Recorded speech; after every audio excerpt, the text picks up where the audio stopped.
Hey, what's going on? It's T is True. I'm going to do a two-part video series here. Um, One, I'm going to talk about why I think the PS4 may win the next gen. And the other one I'll do a little bit later is why I think the Xbox One may win next gen. Um, so this idea came to me to one of my coworkers, so shout out to Jimmy. But I'm going to start by talking about why I think the PS4 will win. So what are the merits to the PS4? As I said before, this generation is so close, almost to the point where it's kind of taken away from it. It's kind of not as interesting as previous generations have been in the past. 80% or more of the systems and the features are literally identical. It may look and feel different based on like the UI, the user interface, the Connect functionality on Microsoft, but I mean, they're basically doing the same things. So why I think the PS4 will win? Well, the main thing that the PS4 has going for it are two things. One is the cheaper price, which is pretty obvious. I don't think that $100 difference is going to make a grand difference, especially in the long run. But I do think initially up front, near the launch time, that $100 will help Sony establish the PS4 off the bat, and it will be relatively. It will sell solidly, at least for the first year or two for sure, and the price will help that. So that's one advantage. There's not much to say about that. I don't think that price difference is going to really matter long term. We talk 2, 3, 4 years down the road, Microsoft can counter, add value, or reduce the price themselves, and whatever have you. We'll see. The second thing mainly is just that Sony is focusing on the games, right? I mean, they have been consistent since their reveal in February that the PS4 is kind of meant to be the ultimate gamer's console. And as a gamer myself, and I'm sure if you're listening to this video, you're probably a gamer yourself, that sounds really good. That holds a lot of weight, right?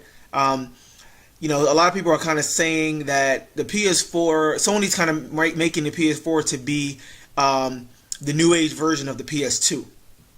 Even how the system looks kind of harkens to like a modernized PS2 look, right? That's not a bad thing. Obviously, the PS2 is the most successful gaming console of all time. It has sold over 150 million units. It still sells today.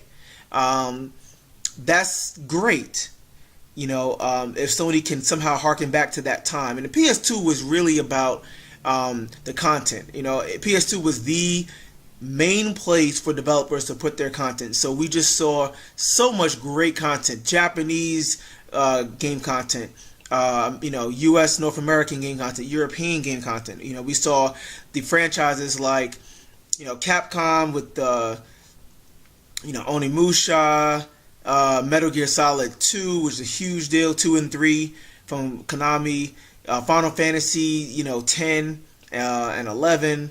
From Square. We saw Gran Turismo 3 and 4, which were really big. We saw the advent of Ico and Shadow of the Colossus. We saw God of War. We saw Devil May Cry. We saw, it goes on. I'm just thinking off the top of my head, right? So many games. So many good games across various places. And that was kind of, you could say, the golden age for PlayStation. So going back to that, and what Sony's trying to do, and just in terms of making the system for developers easy to program for, to get as much and diverse quality content as possible. We got the big stuff, we got the indie stuff, right? So it looks good for that. It definitely looks good for that. So at the end of the day, Sony is going to say, we are the best place to game. That's what they're trying to say. We have the most content, and we have the more powerful box. So from a gaming standpoint, I think that the PS4 is definitely in a better position than the Xbox One. It's set up to be the preferred platform for multi-platform games, which kind of reverses what was going on last gen, where 360 was the main place for multi-platform. And the reason for that is just because, again, the system is easier and more powerful. right, than the competition. So, third parties can get their content on there truer to their vision, right, with less headache, probably than on the Xbox One. So that's going to bode well. The gaming community is already behind them. Sony's a company that knows about games. So they're in a good position for that. Now, let's say, for the sake of argument, that they do actually, match the PS2 with the PS4.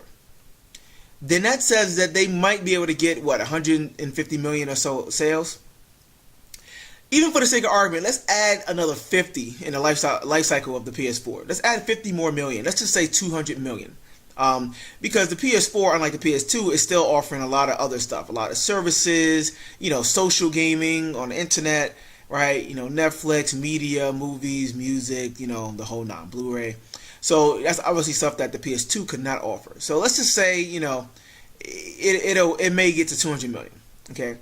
The only concern with that is that, and this is what I'm going to talk more about on the Xbox side, where I think Microsoft has the advantage, is just that the gaming audience is not that large. In 2013, we're in a world where iPhones and Galaxies are selling, 10 million in a month or so, right?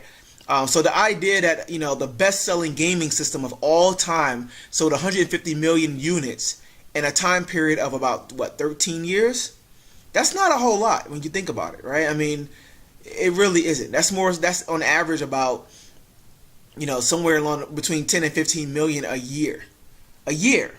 Right? So, that's not a lot in compared to how, some consumer devices sell today.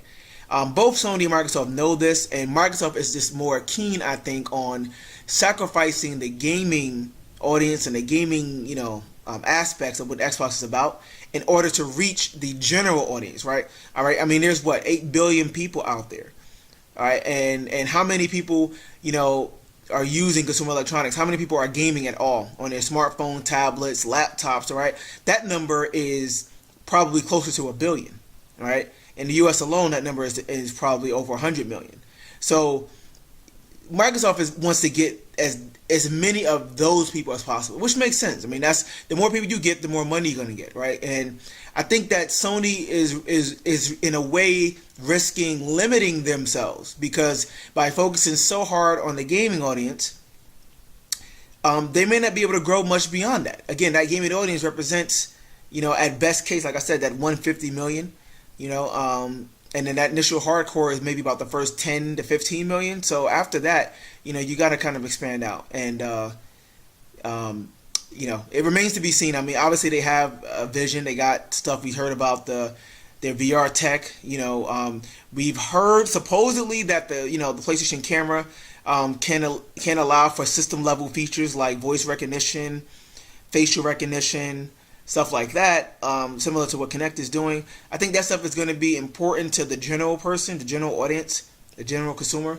We don't know what that looks like yet. They've been extremely silent on that. I'm going to talk about that later as well. But, it's possible that they could be limiting themselves. That's all I'm saying. But at the end of the day, that's clearly their advantage. PlayStation 4 is going to be the best place to game for the hardcore gamers, the best multi-platform games, the extensive, network of Sony first-party studios, all of the indie games that they have going on. I mean, it's going to be some great games, plentiful games, a lot of quality games, big games, small games, $60 games, AAA games, downloadable games for $10 and less. It's going to be really great in that regard. So, if you're like me and you're just a gamer, then, prepare to live it up. I think the PS4 really is going to deliver there. So that's pretty much it. I mean, obviously they got the price, and at the end of the day, it's about the gaming content. And I think that, for the gaming audience, PS4 is the way to go. That's mainly their advantages. So, if by winning the next generation race, we talk about winning the, as a game system, I think the PS4 is in good position to do that. But I'll talk more about that. How do we define what winning means? If winning is just total number of sales at the end of the day, then that may be a different discussion. All right. So anyway, I'll follow up later with the Xbox One, but that's my initial one for PS4 for now. Please give me some likes, comment on the video if you can. Hopefully you enjoyed the video. This is real-time PS4 graphics. This Dark Sorcerer video looks amazing. It's from the Quantic Dream guys, so hopefully it still looks like that once they actually announce their game. So, signing off for now. I'll talk to you guys soon. Thanks.